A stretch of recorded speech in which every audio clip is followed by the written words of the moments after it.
Okay, chapter 25. This is 1920s. Looking at a second industrial revolution. During the 1920s, we were experiencing a brief post-war boom. America's output was doubling during the 20s. Huge growth in consumer goods. If you were to sum up the economy of the 1920s, it would be consumerism. Automobiles, appliances, furniture, clothing. Electricity is going to replace steam. Modern assembly line is introduced. People were paid more so they could afford new goods. And so as they were buying more goods, the demand is going to go up, and they're going to cater to those demands and start to mass produce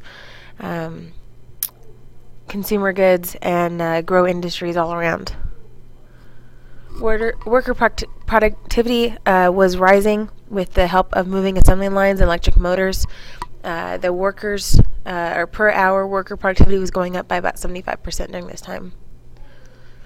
Some of the structural change, we have professional managers replacing individual entrepreneurs.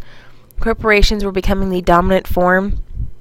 Corporations had stockholders, allowing them to grow and expand internally, freeing them from people like J.P. Morgan or investment makers that would come in and control by being pretty much the sole investment or the majority investment in a company. Big business is going to weaken regionalism, bringing uniformity, standardization, which is a characteristic of mass production.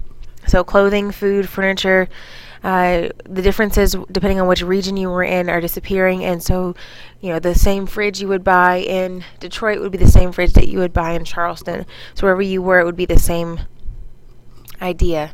Retailers emphasizing marketing, design, making America the same from coast to coast was great for mass consumption. Some of the economic weaknesses. Railroads were suffering. They were poorly managed, and the trucking industry is going to begin. There were they were the competition for railroads, and so it's going to become a new and major transportation industry for goods on a smaller scale. Coal was being replaced by petroleum and natural gas. Farmers were facing a decline in their prices, their exports. Farmers had expanded to meet the needs and demands of the war. But now we're cutting back on production, driving down prices. Agriculture was suffering tremendously from overproduction, so that caused the falling prices. Workers were far better off than farmers in the 1920s. Industrial wages were going up, and so was the quality of life for everybody other than farmers. Middle class, there was a growing income gap between the laborers and the middle class managers. A very aggressive management. They used yellow dog contracts to forbid employees from joining unions. They would spend money to improve plant condition and win loyalty, paid vacations, pension plans, company cafeterias, and saw a decline in union membership. People were happy with where they worked. Middle class is going to use a lot of their money and invest it. Middle class are those engineers, bankers, executives. They buy nice homes in the suburbs. They can afford more than one car. They have this idle money that they're going to invest into the stock market. And so they're going to start to overspend and speculate in the stock market. Signs of danger in the economy was the unequal distribution of wealth, the saturated consumer goods market, and the growing speculation or investment in the stock market. City life in the Jazz Age. There's a lot of growth, rapid increase in urban population. Urban culture was starting to break away from the rural values. For the first time, more people lived in the urban areas than in the cities. Skyscrapers became one of the most distinct American features. The Woolworth Building, 1913, Empire State Building, 1930. Old ties to home, church, and school were absent in the city, and the focus was more on new ideas and creativity rather than older traditions and practices. The automobile industry. The automobile sales will be stimulated through changes, become the nation's largest industry during the 1920s. 1920, there were 10 million cars. By the late 1920s, up to 26 million. It's going to foster other businesses. It required marketing, advertising, changing the models. People want to buy the newer version every year.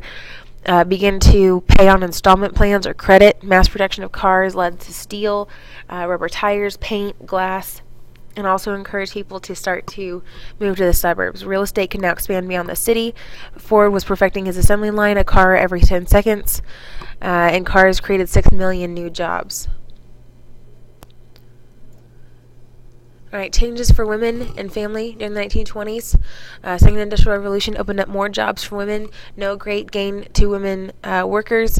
Did have more jobs, but not necessarily the better kind of jobs or higher jobs. Townsend Act, 1921, was a big push from the social feminists for reform. It was federal aid to set up maternal and infant care clinics. The NWP, National Women's Party, lobbied for full equality of women under the law. League of Women Voters didn't agree with the Equal Rights Amendment. They wanted the the things that the National Women's Party was lobbying for. They didn't agree because they liked the Tupper-Towner Act and basically said, leave this one alone. Flappers in the 1920s were a new sphere for women wanting individual freedom. They'd gotten the right to vote, 19th Amendment. No longer had a unifying cause. You do see some differences of opinions, for example, between the League of Women Voters and the National Women's Party. They are going to take on this new role in society. You have more makeup, divorce rates double, there's smoking and drinking in public, birth rates are going to be on the decline, and a lot of that came with the invention of birth control, Margaret Sanger. During the 1920s, teenagers became an identifiable group of people, age group. Those that no longer had to go to the workforce in their teens or discovering an adolescent stage of life, free from the burden of earning a living at a young age, and indulge their craving for excitement, and basically start this kind of trend of looking for the excitement in life, not just having to work at a young age. All right, so Roaring Twenties, the Jazz Age, brought on by musicians, jazz, a symbol of the new and modern culture. There was an obsessive interest in celebrities and popular entertainment. Organized crime was a big pull for a lot of people and a big draw for attention. Crime that came along with the organized crime, speakeasies, bootleggers, bathtub gin. Cities were very much prone to crime. Prohibition, Americans were unwilling to abide by that and open to breaking the law to get alcohol. So bootleggers, Chicago was subject to over 500 gang-related murders. This is the age of gangsterism. Al Capone, the underworld organized crime and boss leader. Bloodshed, murder, armored car, bulletproof car. He was public enemy number one. The only thing they got him on to put him in jail for was tax evasion, but he did pull in $60 million a year. Sports was another big thing in the 1920s. People had more time to spend on sports industry, leisure activities, now that they're getting less work hours required during the week. Boxing, you have Jack Dempsey. Baseball becomes huge. Babe Ruth becomes a national icon by hitting 60 home runs. More universities are featuring football. It's starting to look at professional leagues for football. We also have thrill seekers, Charles Lindbergh, solo flight across the Atlantic.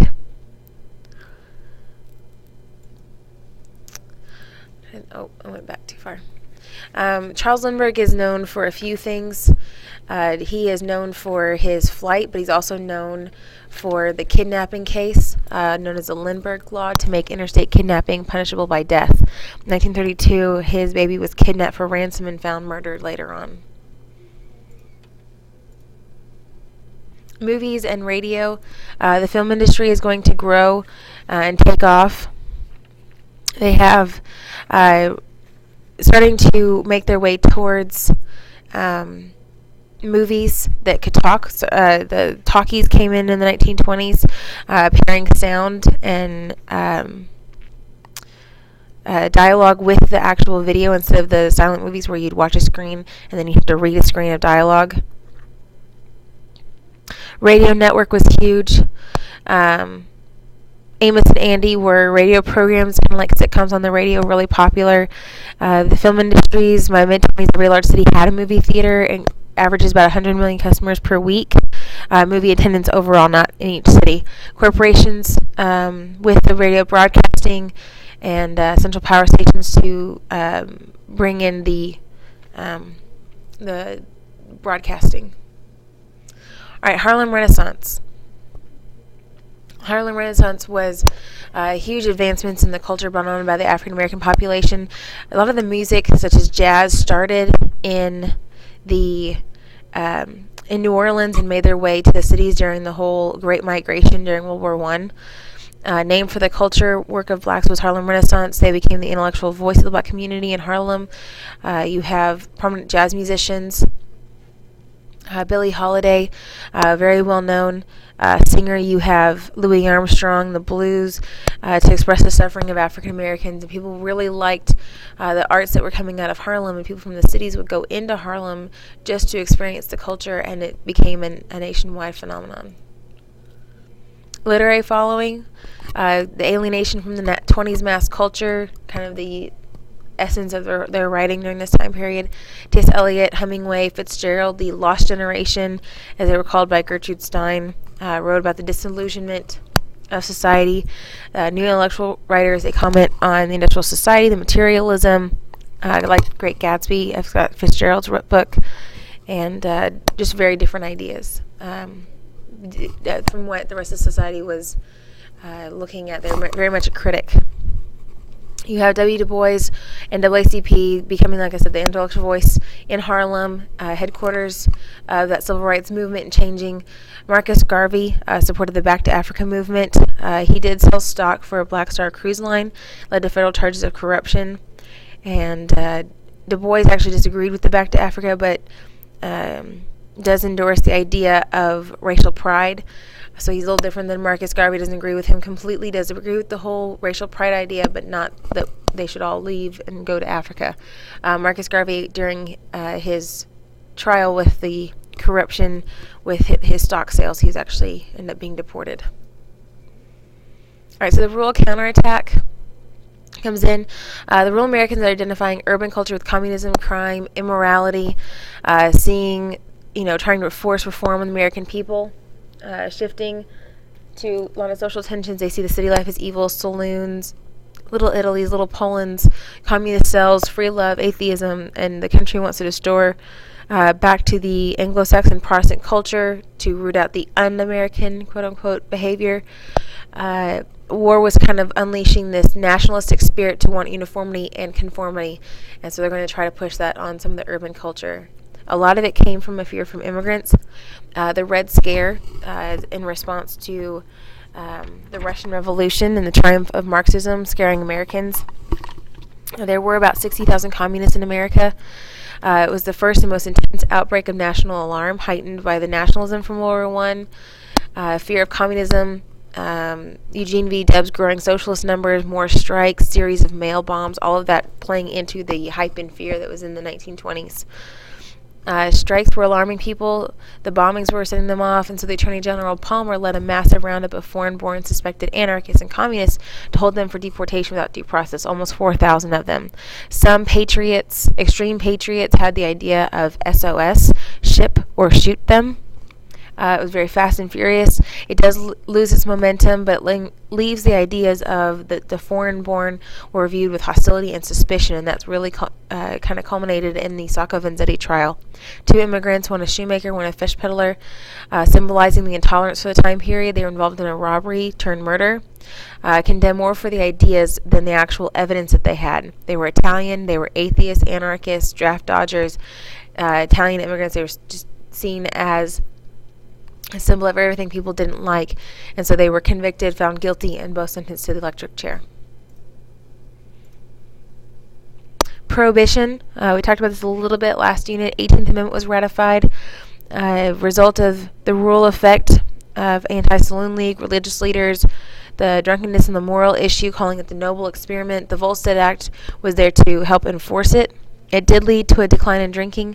The rural areas were dry, cities still had bootlegging and speakeasies. Drinking had become fashionable, so bootleggers provide whiskey, and more was supplied from smugglers. And the urban resistance led to the repeal of the 18th Amendment in 1933, plus the fact that it was such a money-making business that the government decides that they can use that to help with taxing during the Great Depression. So they're going to repeal the 18th with the 21st Amendment and start taxing liquor sales. So 18 you can't drink, 21 you can.